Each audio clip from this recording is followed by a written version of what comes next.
Vamos a comenzar con la clase de hoy. No sé si hay alguna consulta con lo que hemos visto hasta ahora.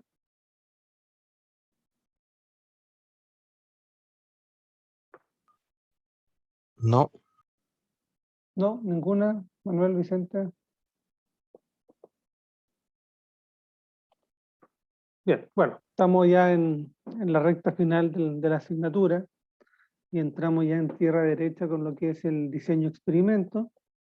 La clase pasada hicimos una pequeña introducción en el cual vimos de que la estrategia generalmente utilizada para poder estudiar el efecto de multifactores sobre un resultado consistía en modificar un factor a la vez e ir viendo qué efecto tenía ese factor sobre el resultado del experimento y después tratar de ver alguna forma en la cual podamos conjugar, mezclar y terminar con alguna propuesta que nos permitiera determinar la sumatoria de los efectos o ver de qué forma interaccionan también los distintos factores sobre el resultado final. Y esa forma de realizar los experimentos generalmente es una forma que consume muchos recursos, ¿ya? Y los recursos sabemos que en la industria son siempre escasos y que por lo tanto hay que tratar de buscar alguna forma un poquitito más de ingeniería, ¿ya?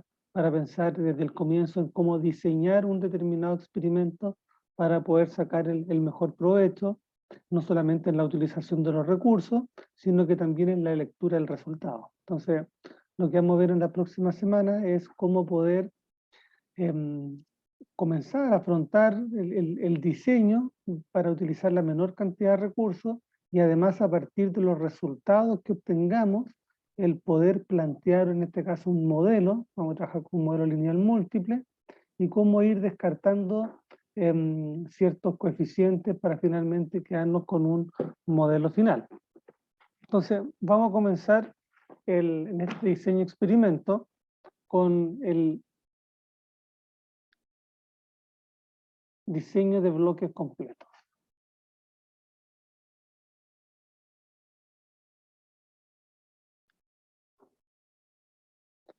Y vamos a pensar en que queremos probar 4 máquinas.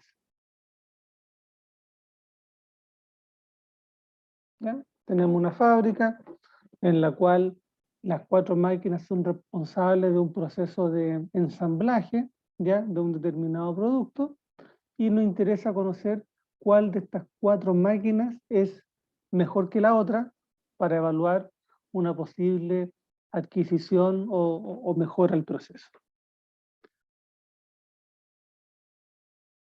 Podemos tener muchos factores que influencian y supongamos que lo que queremos probar aquí, nuestro factor es el tiempo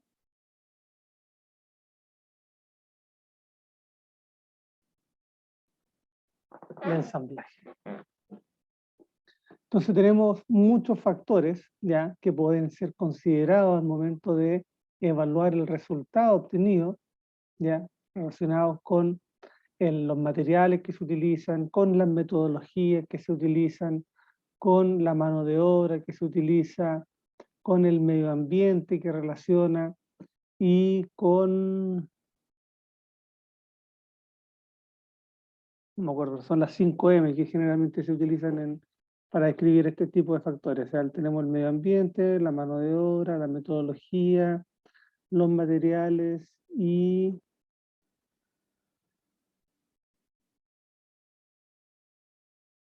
en este momento no me acuerdo, ¿ya? Pero podemos descubrir que existen múltiples factores y en este caso lo que queremos es comprobar ya experimentalmente qué máquina es la que produce el menor tiempo de ensamblaje. Entonces, cuando pensamos en las máquinas, ya inmediatamente podemos pensar de que sobre estas máquinas existen uno de los factores, voy a poner aquí múltiples factores,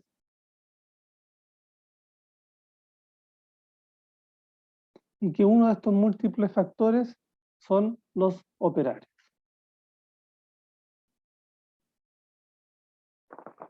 que está directamente relacionada con el funcionamiento de la máquina. Entonces, si queremos comprobar el funcionamiento de estas 4 máquinas, ya podemos hacerlo de alguna forma bloqueando al operario y utilizando un operario para funcionar las 4 máquinas, lo cual también nos deja con un determinado sesgo, porque un funcionario puede ser más hábil o menos hábil, tener más o menos experiencia o conocimiento con el manejo de determinada maquinaria. Por lo tanto, podemos, como alternativa para eliminar el sesgo que se produce, es utilizar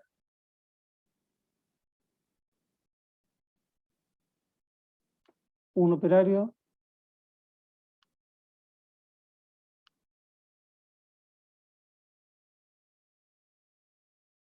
para todas las máquinas. O ¿qué otra alternativa podríamos tener?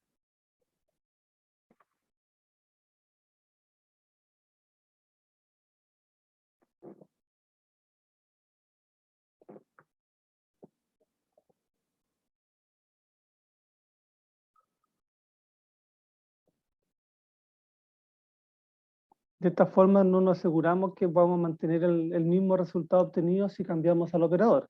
Entonces la otra forma es que cada operador trabaje durante el experimento con cada una de las máquinas.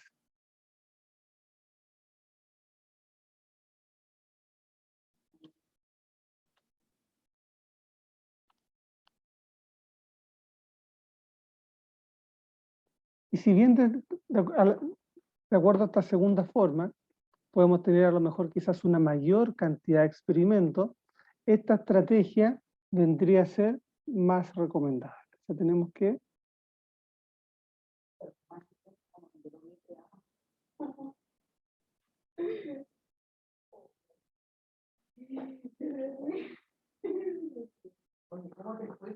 ¿ya? Y esta estrategia es más recomendable porque de alguna forma se anulan, ¿cierto?, los efectos que tiene la experiencia del operario, ¿ya?, al manejar una máquina y el tipo de máquina. Entonces se van contrastando unos con los otros y podemos obtener un mejor análisis.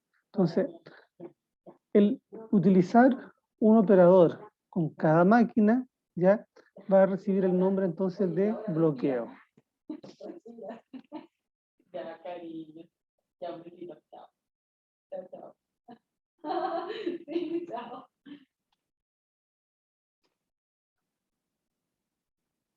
Y vamos a definir los factores de bloqueo como las variables adicionales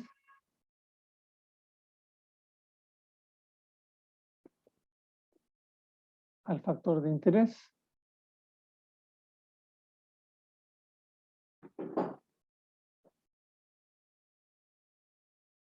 que se incorporan de manera explícita en un experimento comparativo para no cegar la comparación. Entonces el factor de bloqueo es una variable adicional al factor de interés. En este experimento, nuestro factor de interés es el tiempo, ¿ya?, de ensamblaje, y el factor de bloqueo en este caso va a corresponder a la estrategia más recomendable. Perdón, la variable de interés en este caso es la maquinaria, no el tiempo de ensamblaje que vendría a ser el resultado. Entonces tenemos que los factores de bloqueo no se incluyen, la verdad, que en el experimento porque interesa analizar su efecto. O sea, no queremos en este caso estudiar el efecto que tiene el operario, ya, sobre las distintas maquinarias, sino que queremos estudiar el efecto que tienen las distintas maquinarias sobre el resultado. Pero de todas formas nos pueden tirar información, ya, como una segunda derivada, ya, nos pueden traer información útil sobre el rendimiento también de los operarios, aunque no viene a ser el, lo que se quiere estudiar inicialmente. Entonces, tenemos, por dar un ejemplo, para continuar con este ejemplo, 4 máquinas y 4 operarios. Las máquinas van a ser nuestro factor de interés y en este caso los operadores o los operarios vendrían a ser nuestro factor de bloque.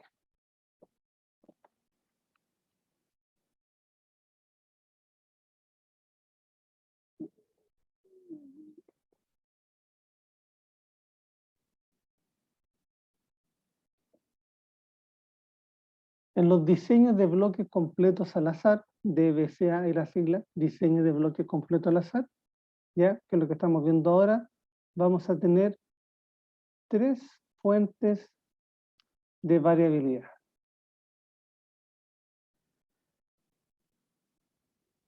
Y estas 3 fuentes de variabilidad las vamos a descomponer en aquellas que están asociadas al factor del tratamiento que estamos realizando, aquellas relacionadas con el factor de bloque y aquellas relacionadas con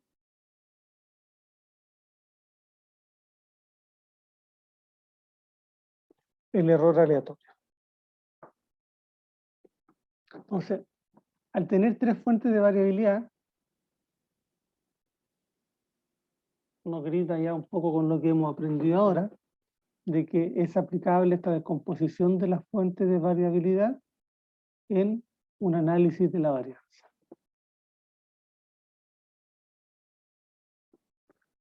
En este análisis de la varianza, vamos a tener, ¿cierto?, 2 hipótesis. La hipótesis alternativa, en el cual tenemos de que los promedios poblacionales de un determinado, en este caso, tratamiento, el ODA, es igual al de tratamiento de B, que es igual al de tratamiento de C, que es igual al tratamiento, etc. Y nuestra hipótesis alternativa es que algunos de estos tratamientos no son iguales, sino que son distintos. Entonces, para la construcción de este análisis de la varianza,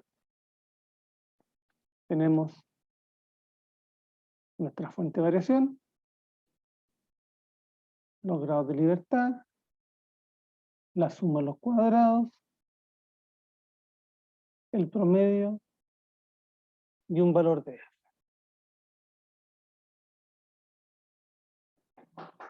Entonces, la fuente de variación la acabamos de mencionar y consisten en el tratamiento,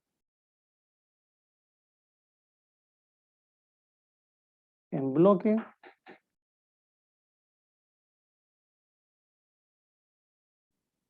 en el error y en un total. Y al igual que en todas las tablas de análisis de la varianza que hemos trabajado hasta ahora, la sumatoria del tratamiento más el bloque más el error me da el total.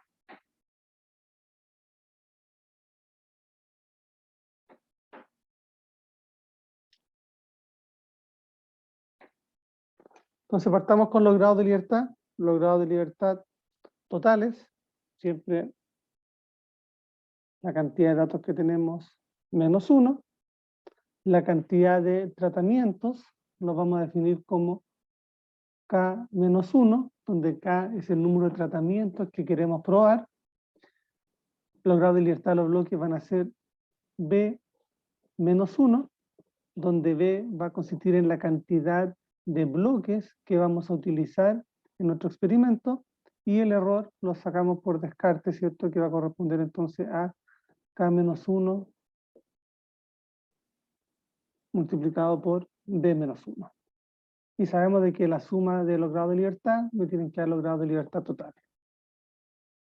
La suma de los cuadrados lo vamos a definir a continuación, pero mientras tanto vamos a poner aquí la suma de los cuadrados de los tratamientos, la suma de los cuadrados de los bloques, la suma de los cuadrados del error y la suma de los cuadrados totales. El promedio, sabemos que son la suma de los cuadrados partido por los grados de libertad. Entonces aquí vamos a poner el promedio del tratamiento, que son la suma de los cuadrados del tratamiento, partido por los grados de libertad del tratamiento, el promedio de los bloques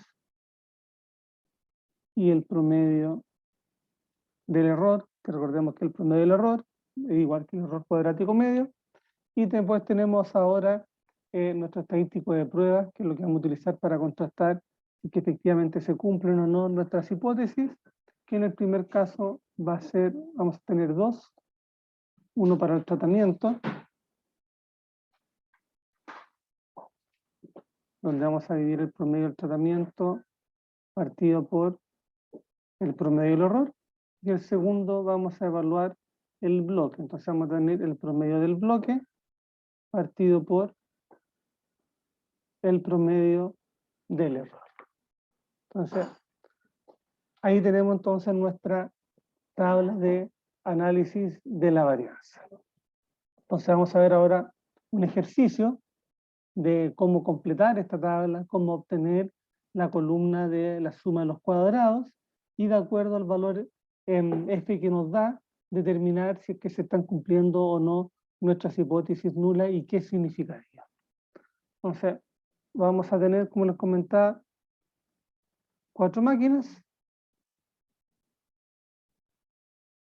A, B, C y D. 4 operarios. Vamos a llamar 1, 2, 3 y 4.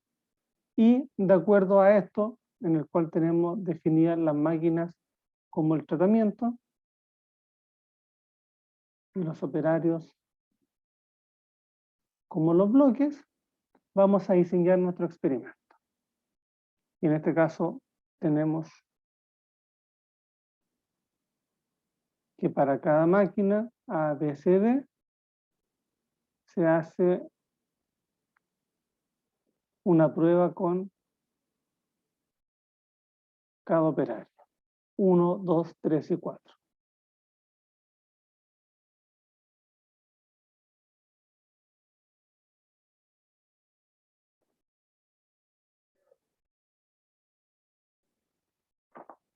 Entonces, ese es nuestro diseño de experimento.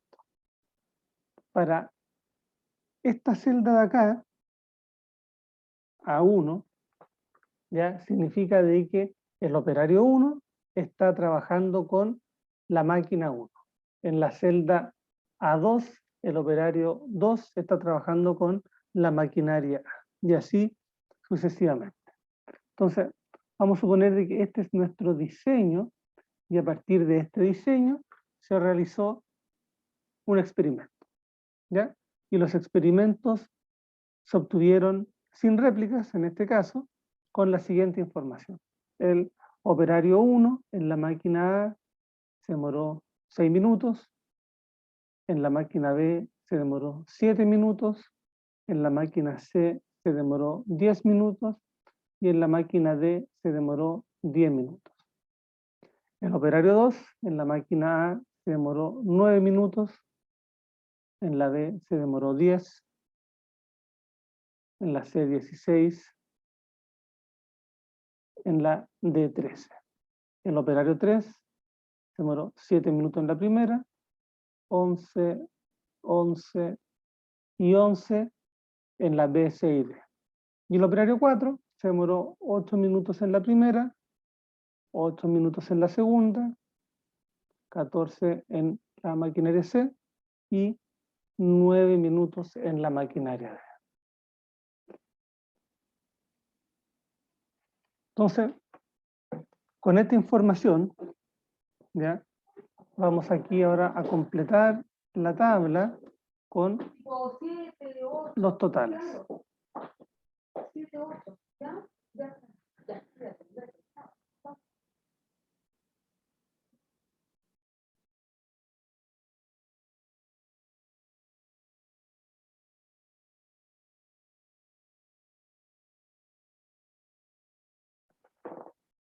Entonces tenemos que los totales, si sumamos todos los tiempos del operario 1, corresponden a 33 minutos, a los del operario 2 a 48 minutos, a los del operario 3 40 minutos y a los del operario 4:39 minutos.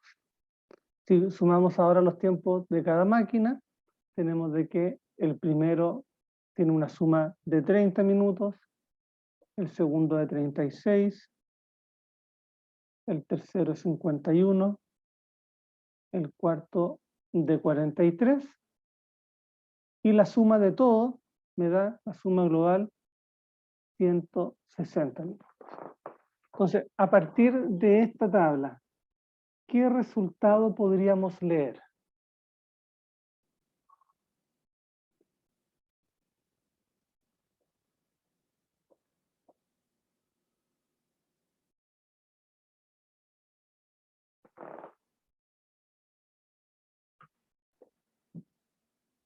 ¿Qué máquina nos conviene con qué operario?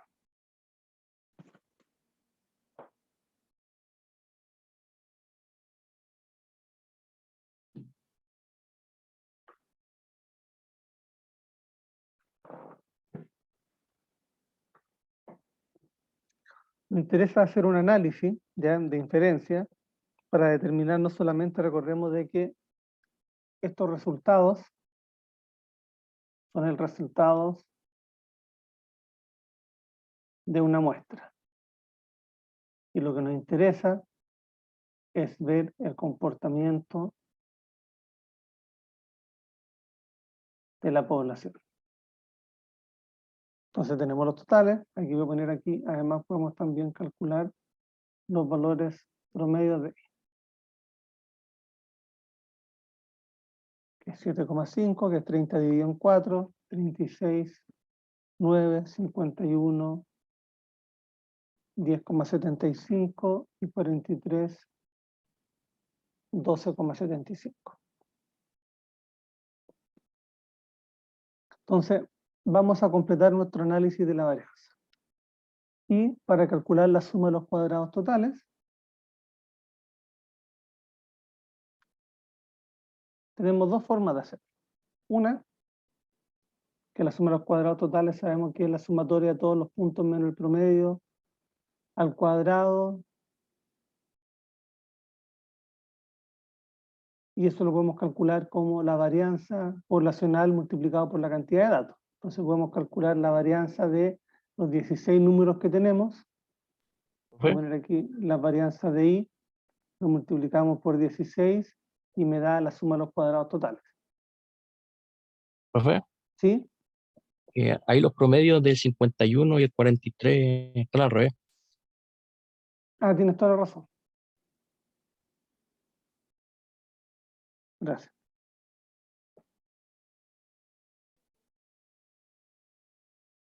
Ahí sí. Entonces una forma es mediante la suma de los cuadrados totales, que es la varianza de I. Sacamos la varianza poblacional multiplicado por 16, nos da la suma de los cuadrados totales. Y la otra corresponde a realizar acá la sumatoria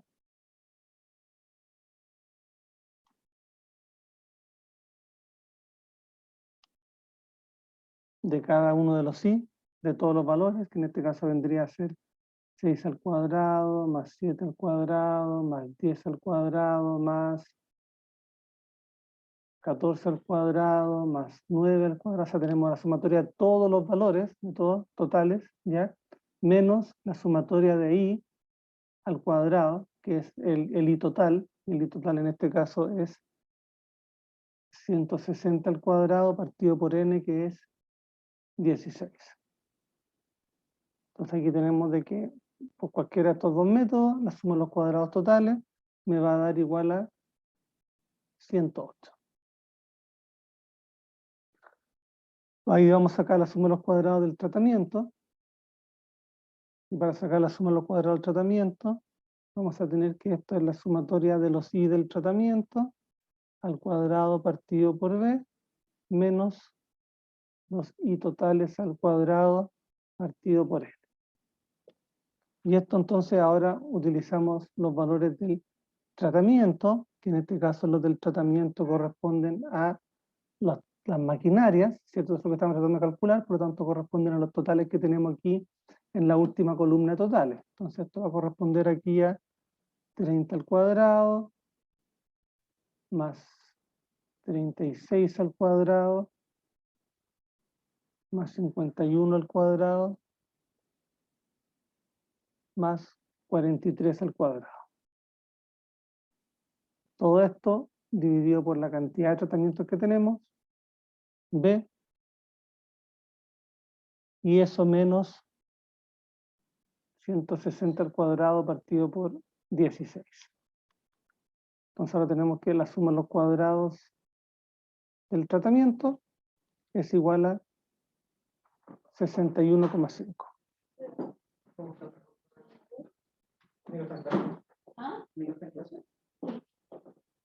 Para la suma de los cuadrados de los bloques, tenemos que, vamos a seguir lo mismo, el I cuadrado de los bloques, partido ahora por la cantidad de tratamientos, menos el I total al cuadrado, partido por L. Y en este caso tenemos ahora lo de los bloques, las sumas de abajo, que son 33 al cuadrado, más 48 al cuadrado, más 40 al cuadrado, más 39 al cuadrado, partido por 4 también, menos la suma de los I totales, que es 160, partido por N, que es 16. Suma los cuadrados ahora del bloque, me da igual a 28,5. Entonces tenemos la suma de los cuadrados totales, la suma de los cuadrados del tratamiento, la suma de los cuadrados de los bloques, y nos falta la suma del cuadrado del error. Pero sabemos, ¿cierto?, de que la suma de los cuadrados totales es igual a la suma del cuadrado del tratamiento más la suma al cuadrado del bloque más la suma al cuadrado del error. Por lo tanto, la suma al cuadrado del error la podemos sacar como la suma de los cuadrados totales menos la suma al cuadrado del tratamiento es igual a eso. Entonces, tenemos ahora que la suma de los cuadrados del error, ya por descarte, es igual a 18.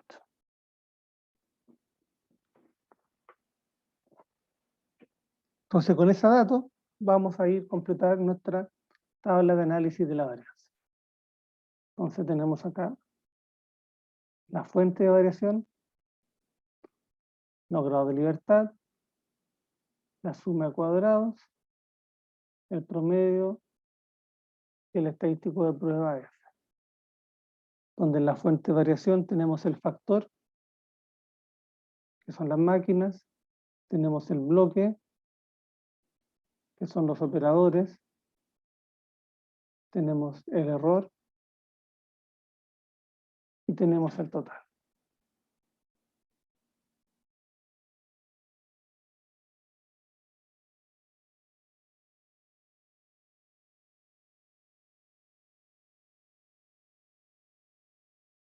Los grados de libertad, tenemos 16 datos, por lo tanto tenemos 15 grados de libertad acá.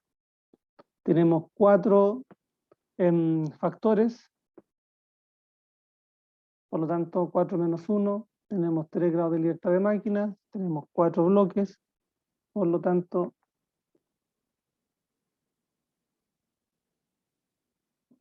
vamos a tener también aquí 3 grados de libertad para los solo operadores, y en los grados de libertad del error lo puedo sacar como 15 menos 6, entonces, o 3 por 3, que me da 9, que son los grados de libertad del error. La suma de los cuadrados la acabamos de calcular, tenemos que para el método son 61,5, para los operadores 28,5, los de error son 18, y la suma de los cuadrados totales me da 108. El promedio entonces es la división entre la suma de los cuadrados y los grados de libertad, que me da 20,5 para las máquinas 9,5 para los operadores y 2 para el error. Y vimos de que el estadístico de prueba lo vamos a dividir en el promedio de las máquinas y el operador partido por el error. Entonces aquí me da 10,25 y acá me da 4,75.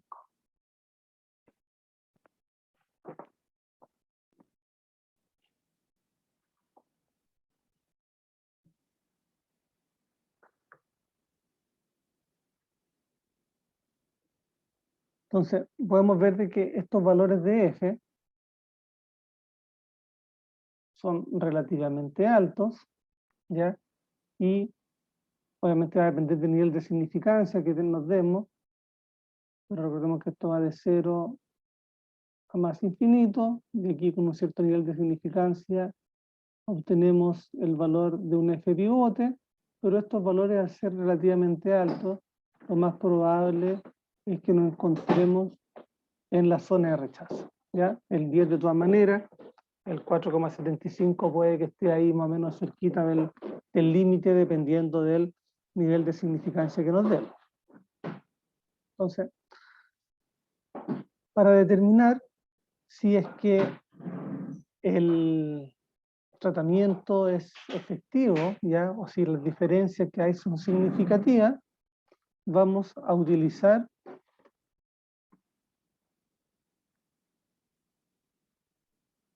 la diferencia mínima significativa.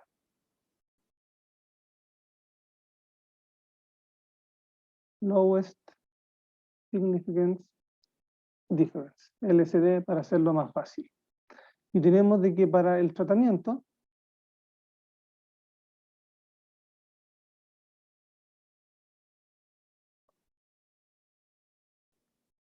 va a corresponder a una distribución T de alfa medio con n menos k grados de libertad por la raíz cuadrada de 2 veces el error cuadrático medio partido por n.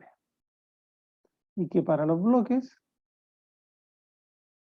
tenemos de que esta diferencia mínima significativa va a ser nuevamente un T con alfa medio y ahora con K menos 1 y B menos 1 grado de libertad multiplicado por 2 veces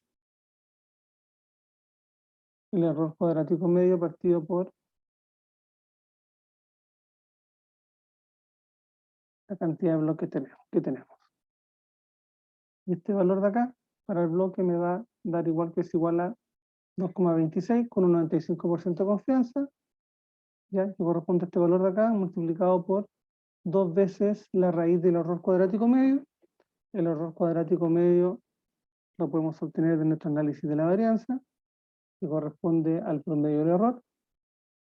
Por lo tanto tengo aquí 2 por 2 partido por B, que es la cantidad de bloques que tengo, que corresponde a 4, y eso entonces me da 4 partido por 4, 1 raíz de 1 igual 1, y esto es igual a 2,26.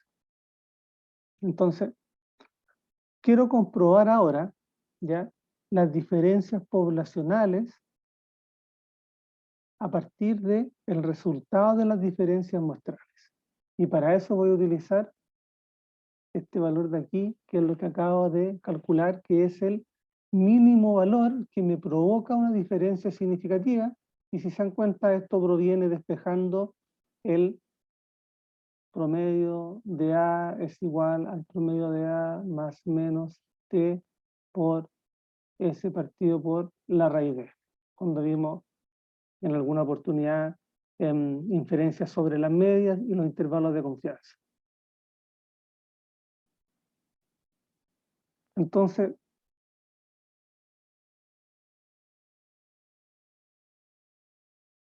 queremos evaluar si que efectivamente existen diferencias ya significativas entre los resultados. Entonces vamos a comparar la diferencia poblacional de A menos B,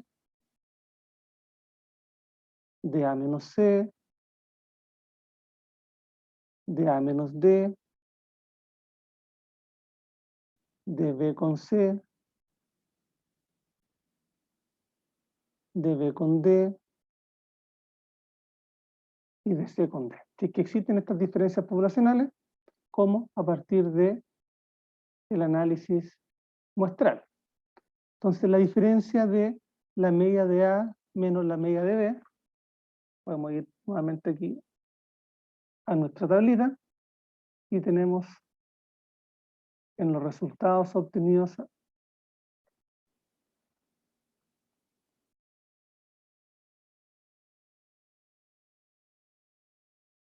acá. En los resultados obtenidos de nuestra tabla, la voy a copiar mejor.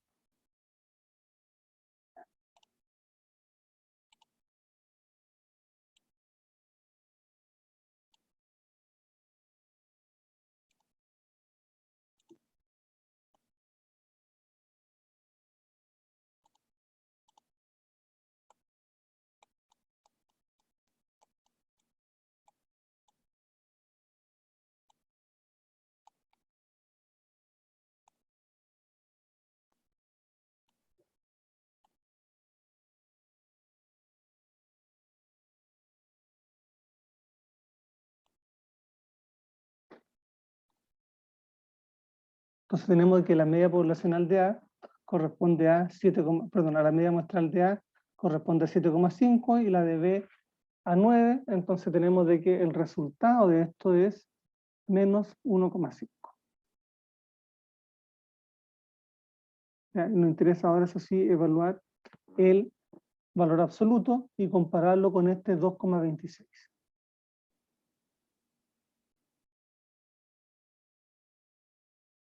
Nuestro LCD. Por lo tanto, 1,5 ya es menor a este valor y por lo tanto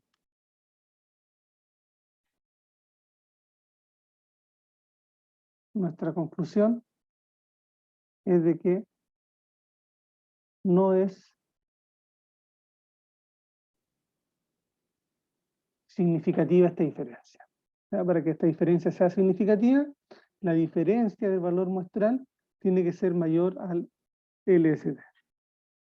Entre la media de A y la media de C, tenemos que es 7,5 menos 12,75, y eso me da menos 5,25, y en este caso tenemos de que es mayor. Luego en este caso tenemos que es menos 3,25, por lo tanto también es mayor. Aquí es menos 3,75, también me da mayor. Menos 1,75 me da menor, y 2 que también me da menor. Entonces en cada uno de los que tenemos que corresponde a un signo menor, como este acá, vamos a tener de que, como conclusión de que estas diferencias no es significativa.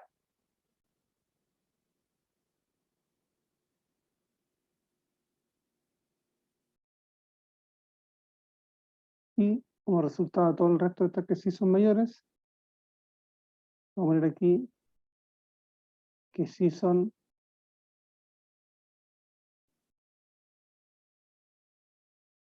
significativas.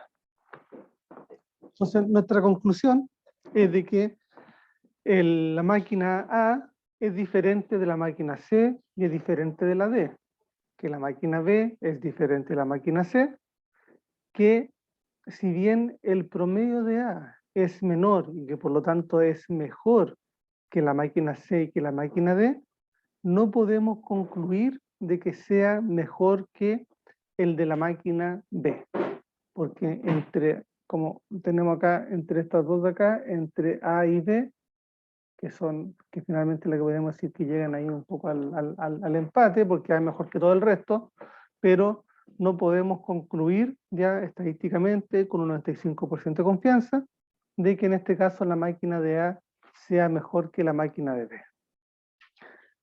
Al rechazar también la hipótesis nula del bloque, también podemos concluir, ya a lo mejor para considerar en un segundo análisis, de que el factor del operario es un factor que también es significativo, ¿ya? Y que también entonces a lo mejor habría que considerar el incluirlo como una segunda variable de estudio, de análisis, o si es que no tiene mayor peso, en continuar dejándolo como un bloque, al ser entonces un factor que en este caso podría ser irrelevante para el resultado. ¿Alguna duda o consulta?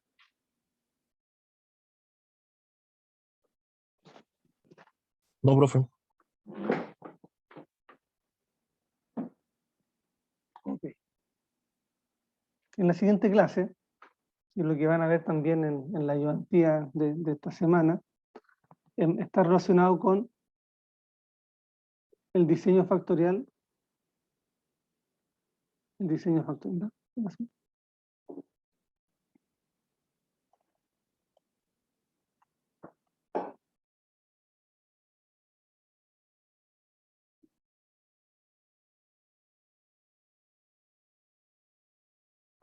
El diseño factorial 2 elevado a k.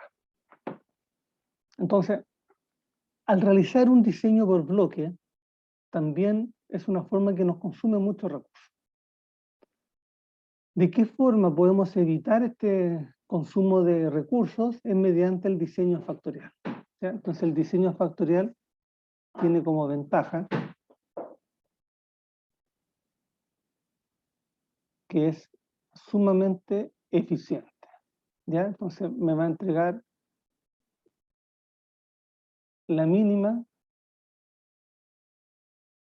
cantidad de experimentos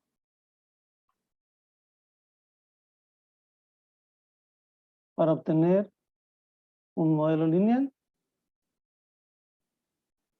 donde el resultado va a ser función de los factores que yo estoy estudiando. Pero para eso vamos a tener que hacer algunos supuestos, ¿ya? Y estos supuestos, uno,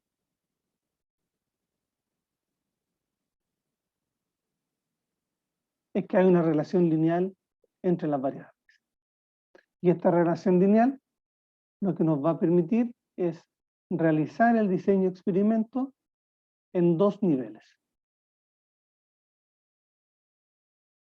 para cada factor. Un nivel mínimo y un nivel máximo. O sea, vamos a requerir, la verdad, que 2 puntos de estudio para cada uno de los factores. Entonces, por ejemplo, si yo tengo aquí 4 factores A, B, C y D, que pueden corresponder, como vimos en la clase anterior, a lo mejor al tiempo de residencia, a la temperatura, a la presión y quizá a la concentración de un compuesto. Tenemos en que, y como variable salida, tenemos de que esto corresponde a la concentración de un producto. Tenemos de que la evaluación de cada uno de los factores, pongamos de A,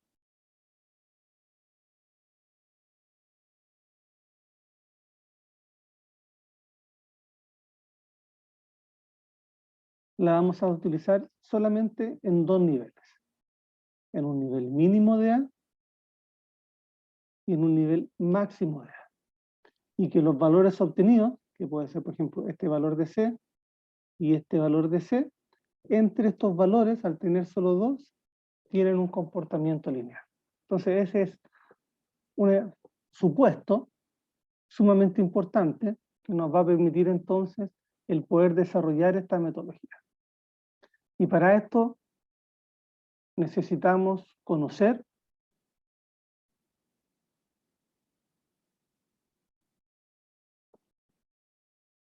la operación del proceso, ¿ya? Saber cuáles son los valores mínimos máximos o dentro de qué valores operativos nosotros queremos desarrollar el experimento y los resultados van a ser aplicables a ese rango, ¿ya? O sea, tanto para el valor mínimo como sobre el valor máximo, a lo mejor podemos extendernos pero no vamos a poder confiar, ¿cierto?, en los resultados obtenidos, porque el resultado obtenido está concentrado en este espacio, en estos valores de acá.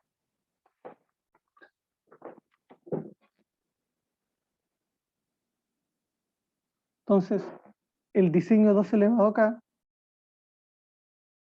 lo vamos a descomponer este 2, que va a consistir en el número de niveles, que vimos que son 2, el mínimo y el máximo, y este K corresponde al número de factores, o al número de variables de entrada que nos van a permitir determinar una determinada variable salida. Entonces, si yo tengo aquí 4 factores, tengo 2 elevado a 4, eso corresponde a 16. Y este 16 tiene dos significados. Uno me indica que necesito 16 experimentos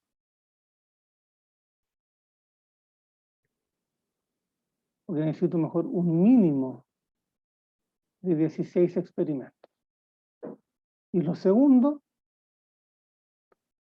es que me dice de que mi modelo final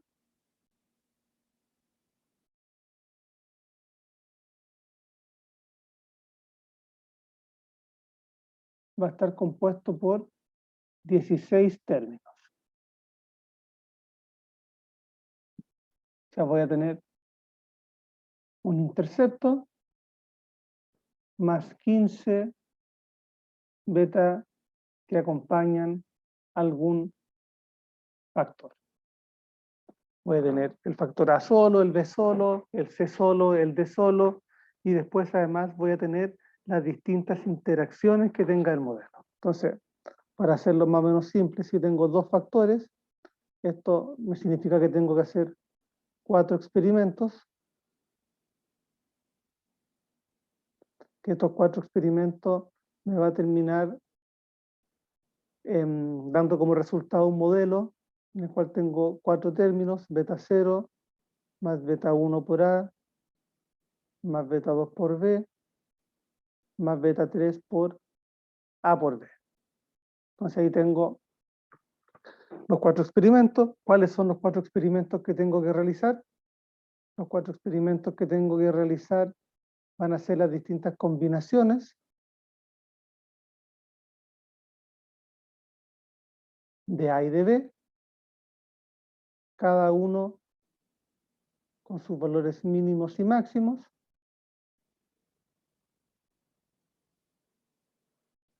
Y que de acuerdo a un determinado algoritmo nos van a permitir poder diseñar entonces las distintas corridas de experimentos a estos dos niveles que vamos a desarrollar para poder, una vez realizado el experimento y obtenido los resultados, el poder transformarlo en esta expresión lineal. Y finalmente vamos a ir evaluando la significancia de cada uno de los efectos, de los parámetros que obtenemos, para poder determinar un modelo final sencillo que nos sea fácil y útil de utilizar.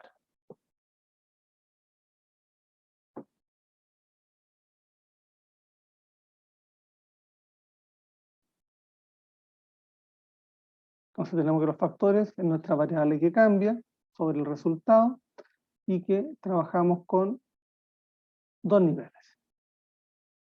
El mínimo y el máximo, y que estos valores están relacionados con nuestro rango de operación de la variable que estamos estudiando.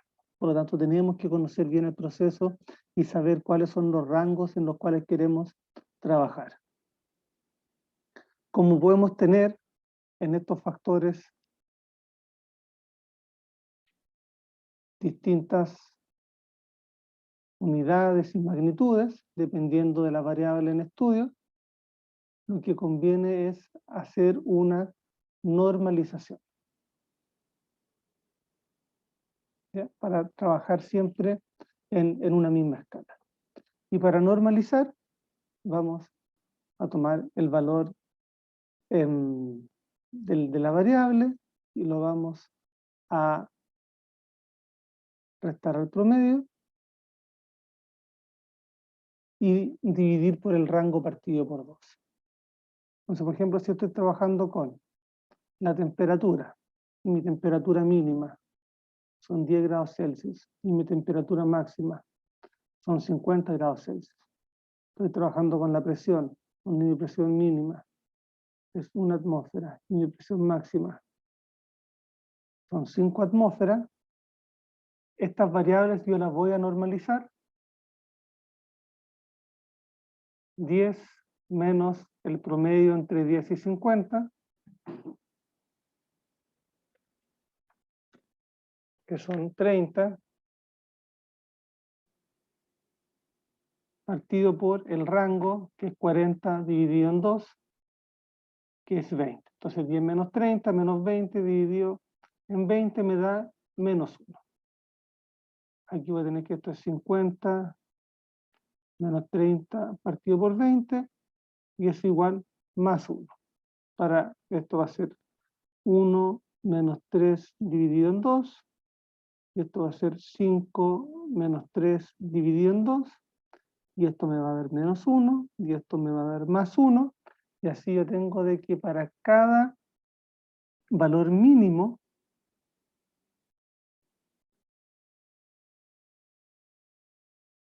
va a corresponder en una variable normalizada menos 1, y para cada valor máximo esto va a corresponder a una variable normalizada de más 1. Entonces voy a utilizar menos y máses, menos 1 y más es 1, para identificar los valores máximos y los valores mínimos de operación para cada variable. Y esto me va a permitir construir ahora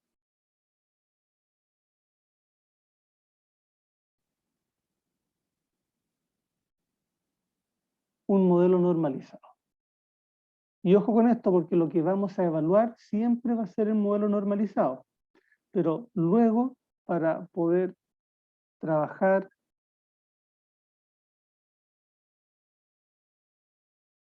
con las unidades de ingeniería, vamos a tener que realizar una desnormalización, ¿ya? Aplicando entonces la misma estrategia que utilizamos para normalizar.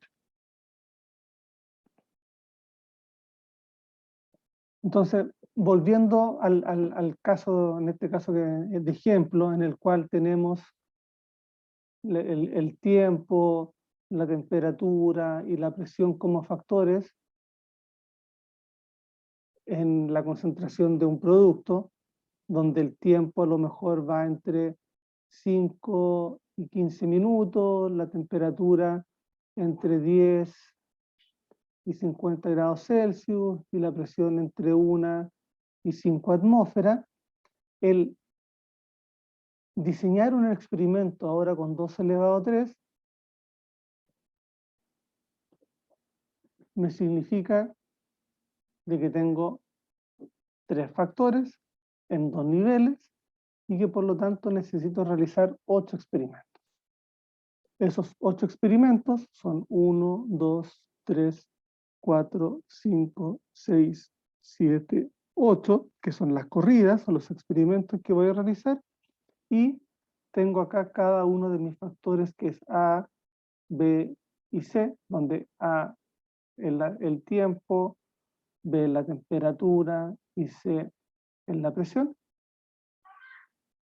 Y tengo acá como resultado mi salida, que corresponde a la concentración del producto. Entonces, ese va a ser mi matriz de diseño de los 8 experimentos que debo realizar para poder concluir en un modelo lineal múltiple. Para no equivocarnos en las distintas combinaciones, ¿ya?, que debemos realizar para cada uno de los niveles, podemos comenzar en la primera columna con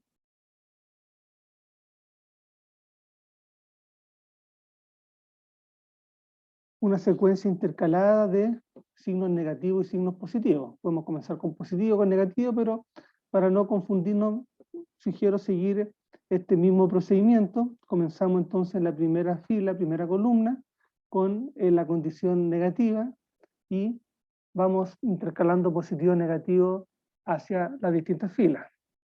En la segunda columna vamos a ir incrementar en un paso y vamos a tener ahora 2 signos negativos, 2 positivos, 2 negativos y 2 positivos.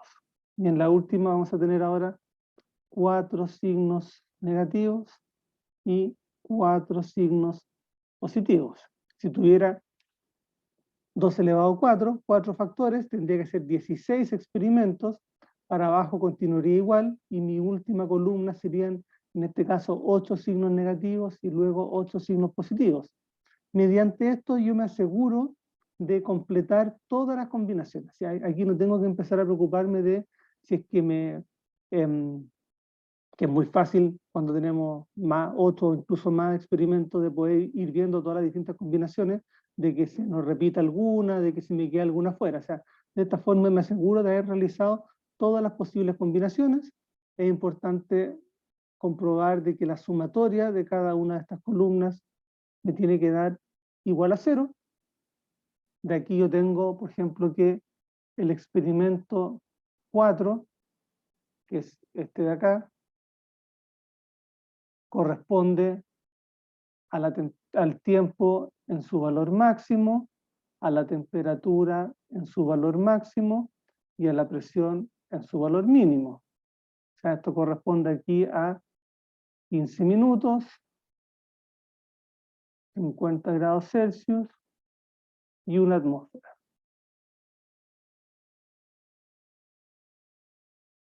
Y así tengo el resto de las distintas corridas. Importante decir de que esto de acá, este número 1, 2, 3, 4, 5, 6, 7, 8, no corresponde a la secuencia.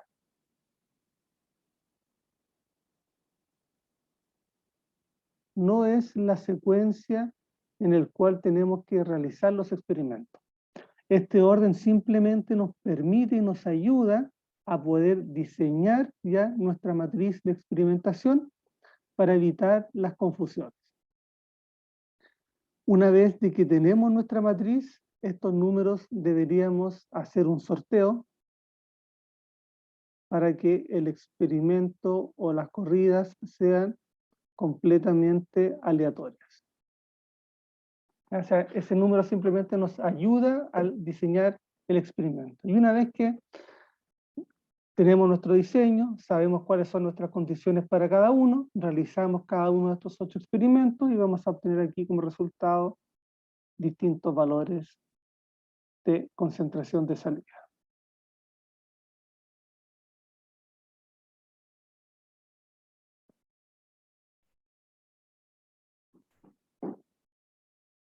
Y esto que tenemos acá, de una forma muy simple, lo vamos a convertir en un modelo y es igual a beta 0 más beta 1 por A, más beta 2 por B, más beta 3 por C, más beta 4 por AB, más beta 5 por AC, más beta 6 por BC y beta 7 por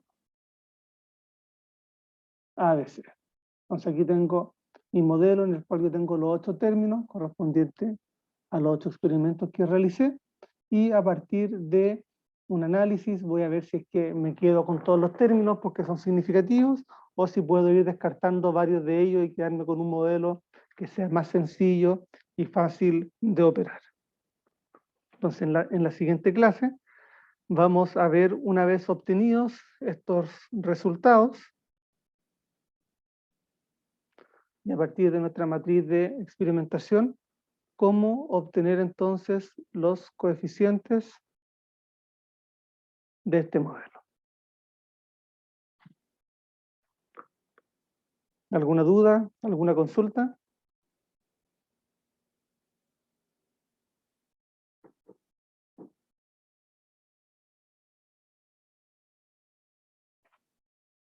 Manuel, Vicente, ¿todo ok? Ok, profe. Bien. Ya pues, nos vemos entonces el próximo jueves. Que esté muy bien. Chao, chao. Chao, profe, nos vemos.